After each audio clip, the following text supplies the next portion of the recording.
Hey guys, कैसे हैं आप लोग। आशा करता हूँ सभी अपने घर में बहुत अच्छे होंगे और अच्छे से कोडिंग कर रहे होंगे। और आज हम लोग मिनिमम सम पार्टीशन प्रॉब्लम को डिस्कस करने वाले हैं, जो कि जब्जी पे हार्ड लेवल की है यहाँ पे। बट मुझे नहीं लगता प्रॉब्लम इतनी टफ है। देखते हैं क्या है।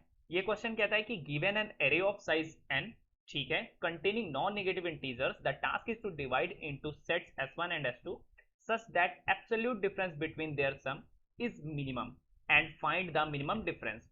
तो ये क्वेश्चन सिंपली हमें बोलता है कि हमें एक एरे गिवन होगा जिसका जो हमारा साइज होगा वो n होगा। हमें इस एरे को दो पार्ट में डिवाइड करना है, s1 s2, और ऐसा डिवाइड करना है कि इन दोनों पार्ट्स का जो डिफरेंस हो, और डिफरेंस नहीं बल्कि एब्सोल्यूट डिफरेंस हो, वो क्या हो, मिनिमम हो। फॉर एग्जाम्पल अगर मैं बोलूँ 1 4 5, ओके, तो इसे अगर मैं कई पार्टों में तोड़ सकता हूं। अगर मैं यहाँ पे 1 रख लूँ, यहाँ पे मैं 4 और 5 रख लूँ, तो अभी देखो इसका डिफरेंस कितना आएगा, 5 4 9 -1 8 आ जाएगा डिफरेंस। अगर मैं लेफ्ट साइड, अगर मैं इसे पार्ट 1 बोलता हूँ, इसे पार्ट 2 बोलता हूँ, लेफ्ट साइड अगर मैं एक भी एलिमेंट नहीं लेता, राइट साइड तीनों एलिमेंट ले लेते हैं, तो 1 4 5, अभी मेरा एब्सोल्यूट डिफरेंस आने वाला है 5 4 9 1 10 यानी 10।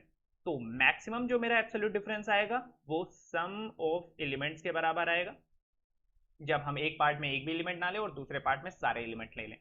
कोई ऐसा केस आएगा, सपोज ये ऐसा केस है जहां पे लेफ्ट साइड हमने 1 4 ले लिया और राइट साइड 5 ले लिया।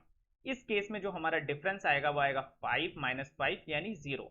तो मिनिमम डिफरेंस हमें ये मिला, वो क्या मिला, वो हमें मिनिमम डिफरेंस 0 मिला। तो हमारा आंसर हो जाएगा 0।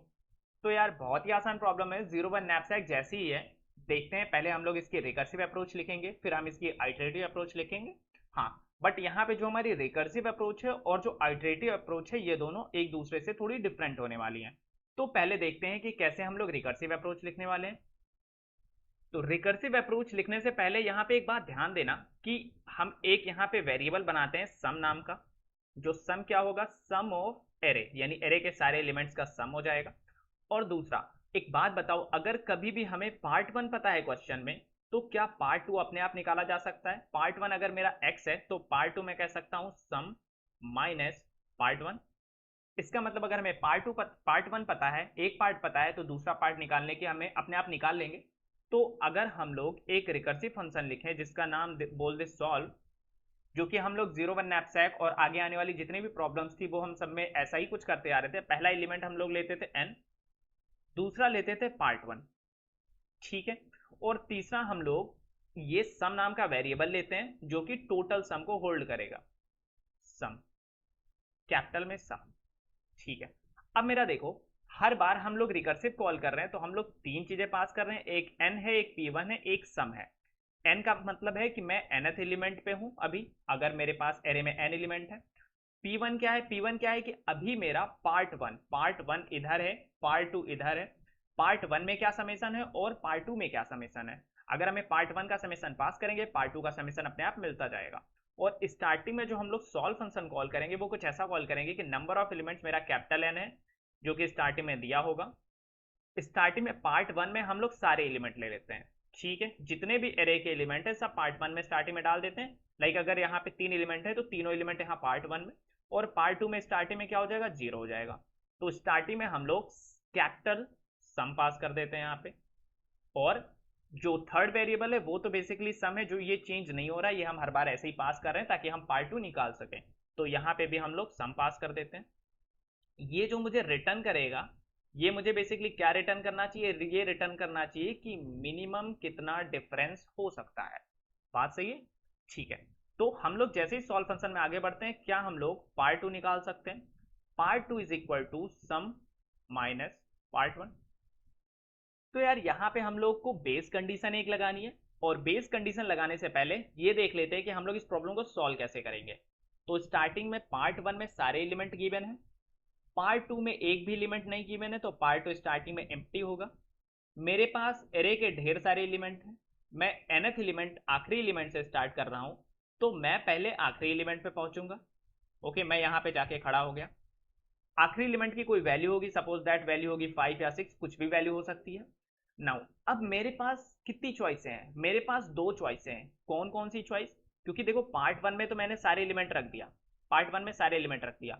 अब मेरे पास चॉइस ये है कि मैं किसी एलिमेंट को पार्ट टू में रखूं या ना रखूं। अगर पार्ट टू में कोई एलिमेंट रखता हूं तो उससे पार्ट वन पे चेंज होगा और डिफरेंस पे भी चेंज होगा।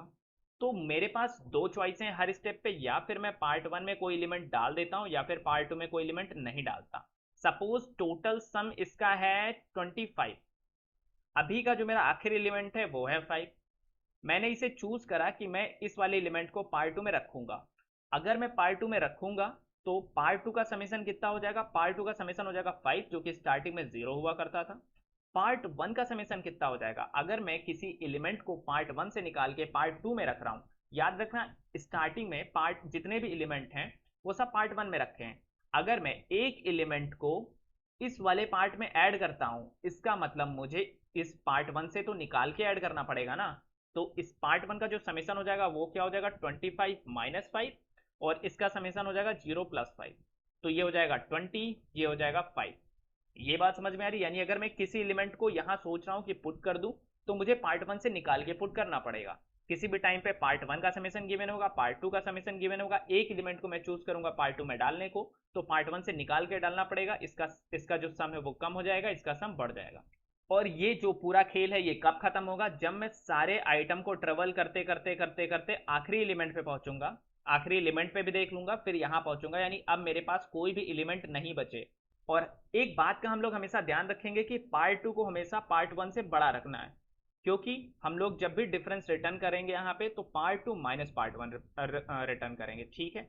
तो किसी भी टाइम पे अगर नंबर ऑफ आइटम मेरे खत्म हो जाते हैं, तो मैंने दो पार्ट बनाए थे, एक पार्ट टू है एक पार्ट वन है, this is part one this is part two. Part one में स्टार्टिंग में सारे नंबर भरे होंगे, तो अगर मेरे पास, और हाँ पार्ट वन हमेशा पार्ट टू से बड़ा होने वाला है, अगर नंबर ऑफ एलिमेंट सारे खत्म हो गए हैं इसका मतलब मेरे पास पार्ट वन एक आ गया है, एक पार्ट टू आ गया है। दोनों में से मुझे क्या रिटर्न करना है, बेसिकली डिफरेंस रिटर्न करना है, क्योंकि सॉल्व फंक्शन क्या रिटर्न कर रहा है, सॉल्व फंक्शन डिफरेंस ही तो रिटर्न कर रहा है। अगर दो मेरे पार्ट हैं तो दो पार्ट के बीच का डिफरेंस ही तो रिटर्न कर रहा है। तो मैं सिंपल यहां से रिटर्न कर दूंगा part one minus part two. Else, अभी हम लोग यहाँ पे डीपी नहीं लगा रहे हैं तो डीपी वाली कंडीशन अभी रहने देते हैं। एल्स में, एल्स मतलब मेरी बेस कंडीशन नहीं आई है, तो इसका मतलब बेस कंडीशन नहीं आई है मतलब मैं nth एलिमेंट पे खड़ा हूं। तो nth एलिमेंट की वैल्यू कितनी होगी, तो item is equal to nth element की वैल्यू होगी, एरे के पास जाओ, nth एलिमेंट की बात हो रही है तो n-1 इंडेक्स पे उसकी वैल्यू रखी होगी। अगर मैं इस आइटम को सोच रहा हूं कि पार्ट टू में ऐड कर दूं, स्टार्टिंग में मैंने पार्ट वन में सारे एलिमेंट रख लिए हैं, मैं हर बार चॉइस ये चूज करूंगा कि मैं किसी एलिमेंट को पार्ट टू में रखूं या ना रखूं, रखूं या ना रखूं। मेरे पास दो चॉइस हैं, तो अगर मैं किसी एलिमेंट को पार्ट टू में रखता हूं तो पार्ट टू का समेसन कितना हो जाएगा, पार्ट टू का समेसन हो जाएगा part two plus current item की वैल्यू। पार्ट वन कितना बचेगा, अगर मैं किसी आइटम को पार्ट टू में रखता हूं इसका मतलब पार्ट वन से निकाल के रखूंगा ना, तो पार्ट वन माइनस आइटम। मुझे हमेशा पार्ट वन की जो वैल्यू है वो क्या रखनी है, बड़ी रखनी है।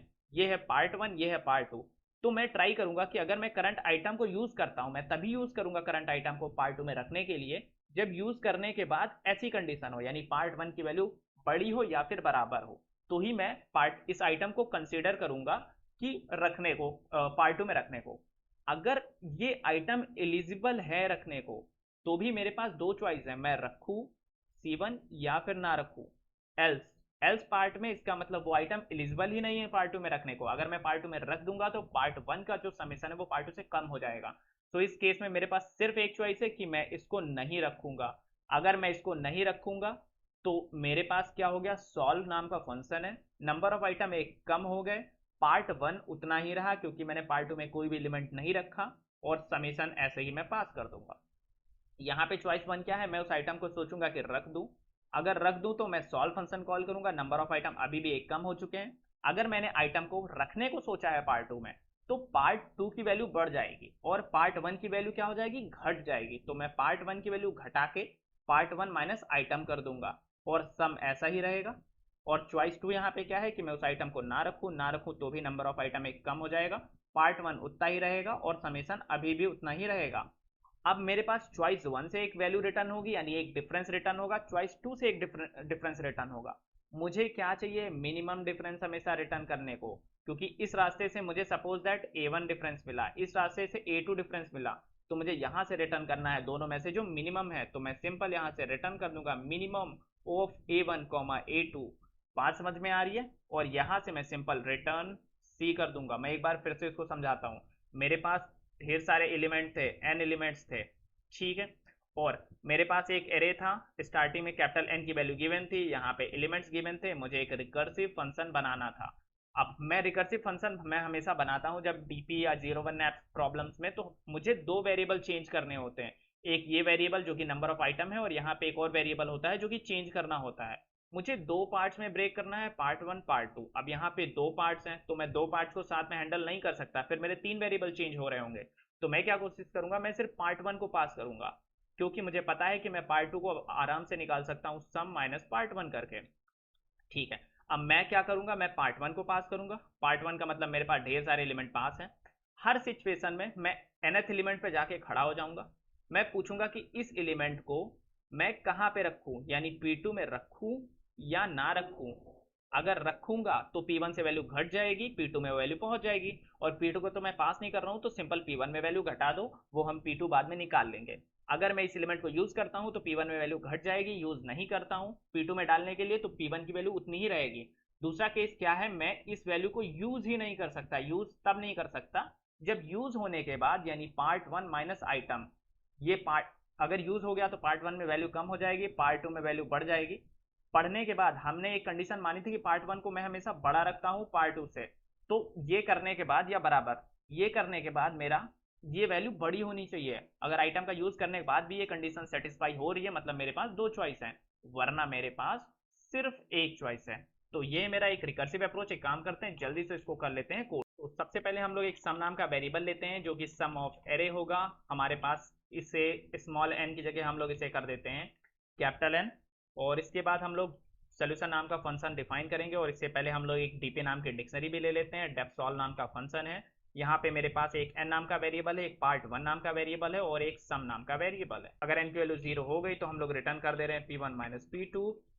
एल्स एलिफ एक और कंडीशन लगाते हैं जो कि डीपी की कंडीशन है। अगर n comma part one in DP में हो तो हम लोग सिंपल रिटर्न कर देंगे DP of n comma P1। Else condition क्या कहती है, एल्स कंडीशन कहती है कि अब मेरे पास एक आइटम है, अब मुझे उस आइटम को यूज करना है या फिर उस आइटम को यूज नहीं करना है। अगर आइटम को यूज करने के बाद ये कंडीशन वैलिड होती है, अगर यूज कर लेंगे तो ये हो जाएगा P1 minus item. This value अगर ग्रेटर देन है या फिर इक्वल टू है P2 प्लस आइटम के। P2 हमने निकाल लिया, नहीं निकाला तो P2 की वैल्यू क्या होगी, P2 की वैल्यू होगी सम माइनस P1। ये बात समझ में आ रही है? ठीक है, अगर ऐसा है तो मैं सिंपल क्या करूंगा, मेरे पास दो चॉइस हैं, चॉइस वन मैं यूज करता हूँ, चॉइस टू मैं यूज नहीं करता। तो अगर मैं यूज कर लेता हूँ उस आइटम को तो P1 की वैल्यू घट जाएगी, P1 माइनस आइटम से, सम जो वेरिएबल है वैसे ही रहेगा। ठीक है, दूसरा क्या है, दूसरा तरीका ये है, मैं उस आइटम को यूज नहीं करता, तो P1 की वैल्यू उतनी ही रहेगी, सम वेरिएबल यहाँ पे भी ऐसे ही पड़ा हुआ है। एल्स कंडीशन में मैं उस आइटम को यूज कर ही नहीं सकता, तो मेरा नंबर ऑफ आइटम एक घट जाएगा, P1 अभी भी उतना ही है, सम अभी भी उतना ही है। इन दोनों में से जो मिनिमम होगा वो मैं रिटर्न कर दूंगा। तो ये है C1, ये है C2। मैं C नाम का एक वेरिएबल ले लूंगा, C is equal to minimum of C1 comma C2। और सॉल नाम का वेरिएबल जो है ये भी मैं C में कर लूंगा, और एट द एंड में करूंगा डीपी नाम का जो हमने डिक्शनरी बनाई थी उसमें ये वाली वैल्यू सेव कर देंगे। So n comma P1 is equal to that C, और सिंपल रिटर्न कर देंगे C को।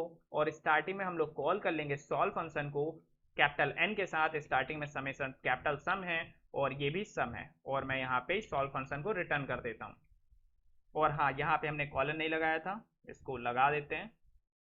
Then compile and run and then submit.